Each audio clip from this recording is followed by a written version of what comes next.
it is about taking advantage of potential.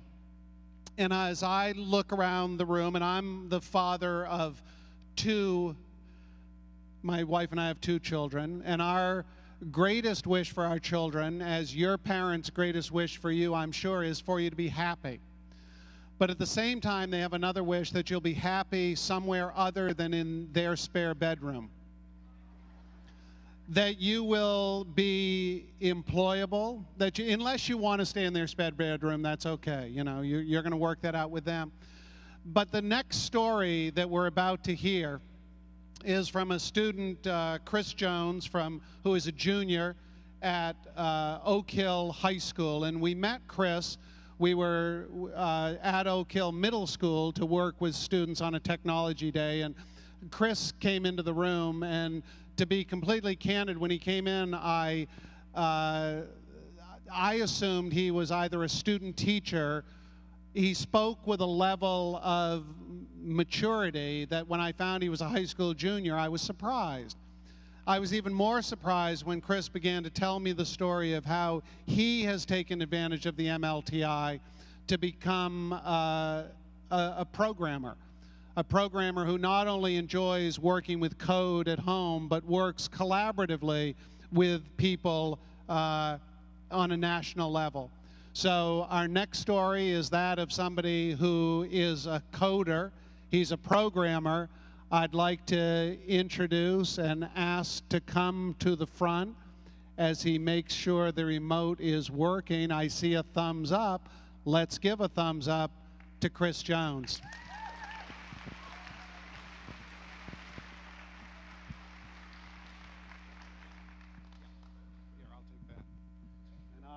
Again, we're in a shared environment, so I'm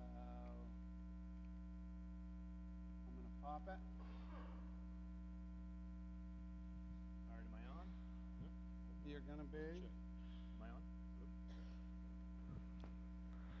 I on? Audio check. You all set? Hello? Hey, I'm on. All right. He's live.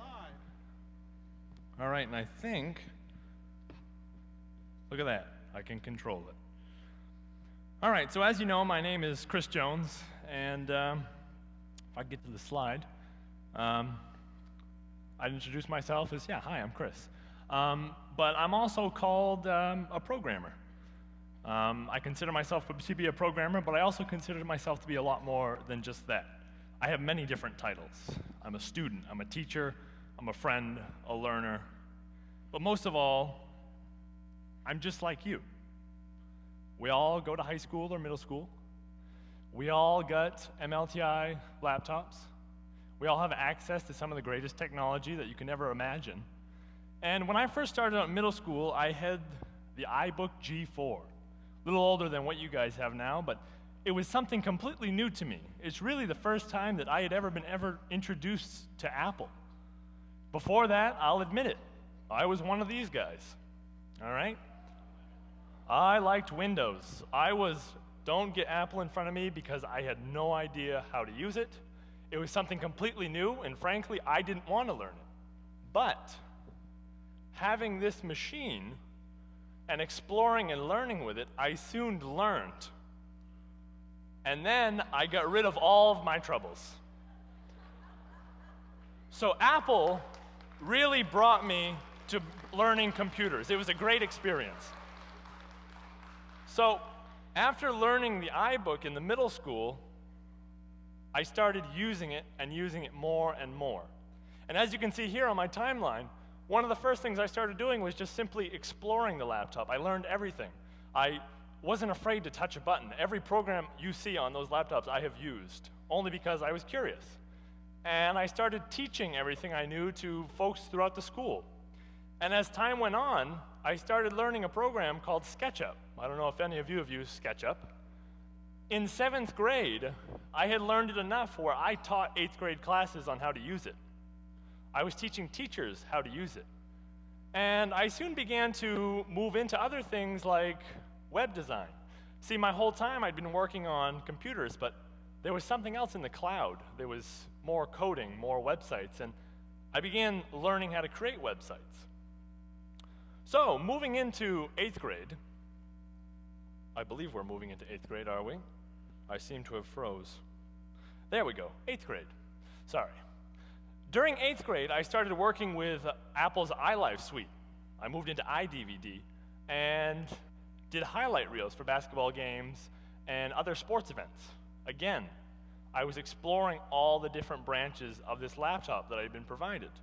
But still, the whole time, learning and keeping up with everything so I could be known as the tech support. It was not, let's go to the tech department, let's go to Chris Jones and see what he has to say. So, moving on in 8th grade, I finally started a website, somewhere where I could put all of my information. Somewhere, I made a script of some sort. I made a program. I made a podcast. I found a place where I could put everything online for people to access. And after a while, it became, people around school, hey, Chris makes podcasts. We had a group of people. It was just real fun. We were exploring everything you can imagine. So moving on in 8th grade, I started working trying to set up a tech team. And with that tech team, we wanted to get technology into students' hands. And say 2 hours ago, I just met Mr. Jakes, who used to be my tech coordinator in 8th grade, who I haven't seen in very many years, so it was a nice surprise to see him. And together, we came to this very conference in 2008, and we talked about how to start your own tech team. It was called the I-Team. And what that did was help show people how they could get technology into their schools. So, after working with all of this, middle school was over. I had set up a name for myself, and then came high school. No one knew me. I was just another student. But high school is great only because no one knows you. And the reason that's so good is you can set your own image. You can be whoever you want to be. I could have been the next Steve Jobs. I could have been someone that sits quietly. It all depends how you present yourself. So I presented myself as the all-in-one tech guy. I had a nice little packaged up thing for myself. If it was technology, I was involved with it. And it was great because everyone started learning that I was into technology, and they soon, I wonder if Chris Jones knows what's going on. And then I'd teach them, and I'd share, and I'd learn, and it was just a great experience. So, after learning all of this technology, my website that I created back in 8th grade, called Fireware. Fireware was the web business that we started to help run random programs that we would create, themes and whatnot, and it soon began to grow into many more things than I could possibly imagine. Open source projects, mobile apps, DVD production, tech support. It got to a point where I had a name for myself, not only in school, but online. You type in this name online and everything that pops up has dealt with me. Everything that I've done, you can see some of the things that we started working with. The iPhone web apps, just learning recently on how to code web programs. I got myself into the top 5 web apps on Apple's website. So, thank you. Moving on into the web scripts, here you can see our website. And one of the first things you notice is MobileCube, our newest project. And what MobileCube was, it was a theme, per se. It worked on a system that was called RoundCube. And what RoundCube is an open source email client for the web. If I'm getting too techie, someone just let me know. But open source webmail client was where it's like Google Apps, only it was for local business or school. You can run this on your own server and have access to email. So what we did was we took MobileCube, which by the way is based off of Apple's Mobile Me. We didn't steal it. We based it off Apple's Mobile Me because they had such a great design, right? And we wanted a clean look. So we started sharing that with folks, and as you can see here with Mobile Me, this is the newer version. Their older version was just like ours. And in 10 months, it's been about 10 months, it hasn't even been online yet for a year, we got great reviews. Everyone started noticing.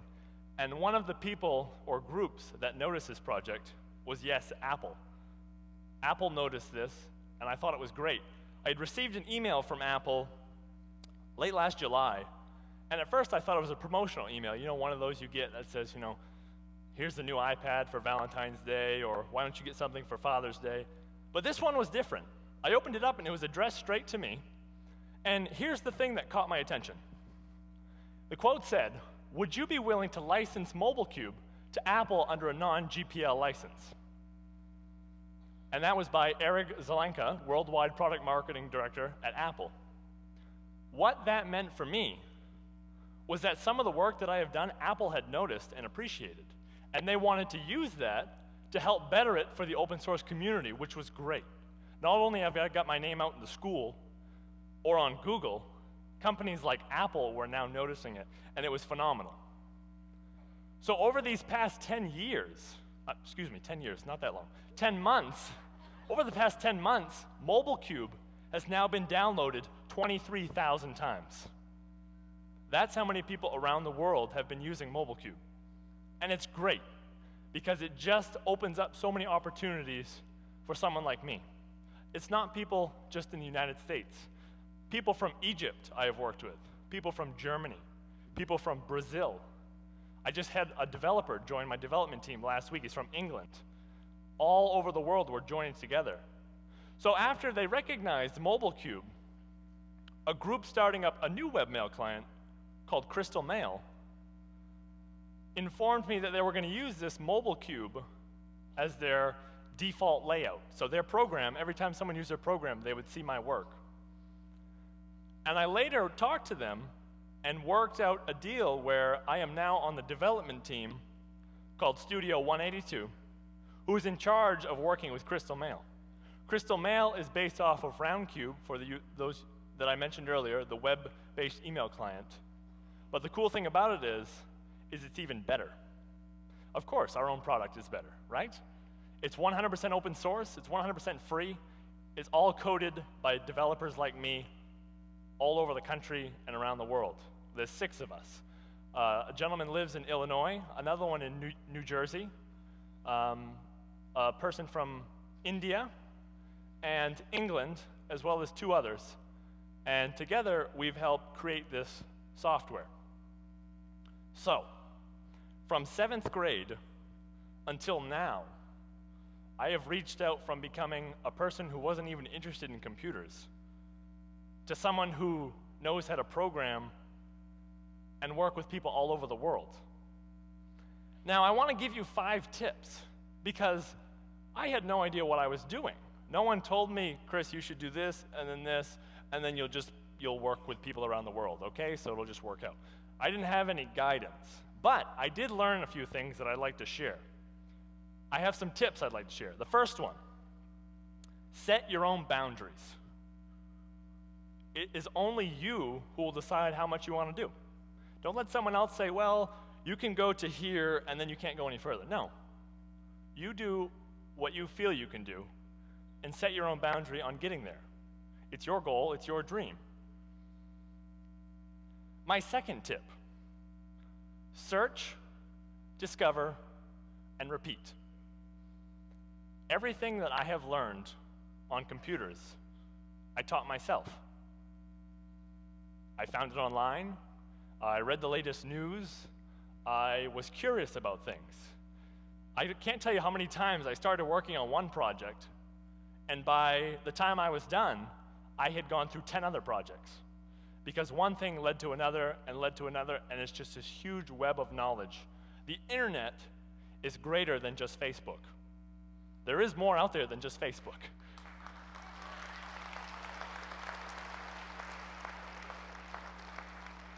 So, that's my second tip. My third tip, you have to have patience for this one. Love to teach and love to learn. You are a good teacher, right? But you need to be a good learner too, because a better teacher is a better learner. You can share someone all the information that you want, but you won't know anything more until you start to learn from someone else. So it's a two-way street. You may teach someone, but they probably have something to teach you as well. My fourth tip: take every opportunity, no matter how big or small it is. Look at this. I took the opportunity of helping out the middle school run a technology day. All I did was, walk around. If anybody needed help, I'd be there. It was a small job, but I was gladly willing to do it. That opportunity allowed me to meet Jim Moulton. I met Jim, and now I'm here. So you never know what these opportunities will bring you, really. So no matter how big or small it is, just take it. Because, nothing will go wrong. Say it's a little computer help project. Maybe that project could turn into something where the person you helped, their neighbor, was a CEO of a company, and they talked about you, and then now you have a job, right? So you never know, so just take every opportunity. And my last tip: pursue your dream and don't let anyone or anything stand in your way. Like I said earlier, it's your dream. What you want to do is your dream and your goal. My dream was to work with computers and be knowledgeable enough to share it with others. I'm still pursuing that dream, but I believe I'm on a good start. I have all the information. I'm still learning new information every day, and I'm sharing it with others. So take these 5 tips and do with them what you will. Maybe you don't agree with some of them. Maybe you think, there's just one that I'll follow. But do something with them. Because you can do anything with these machines. There's nothing stopping you. There's no limits to the web or technology. You can be anyone who you want to be.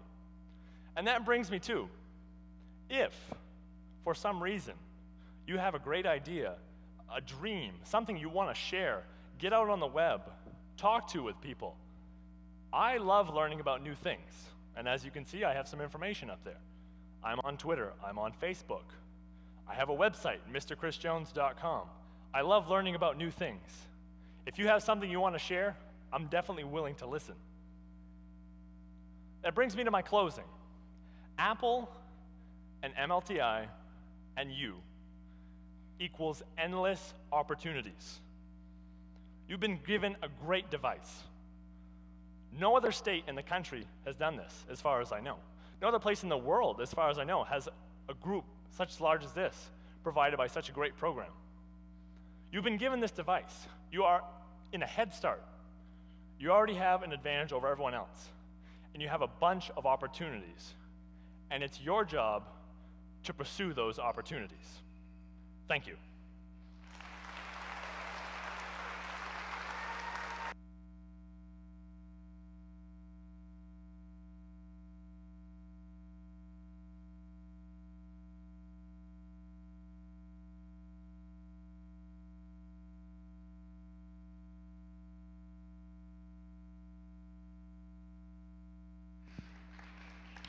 Wow.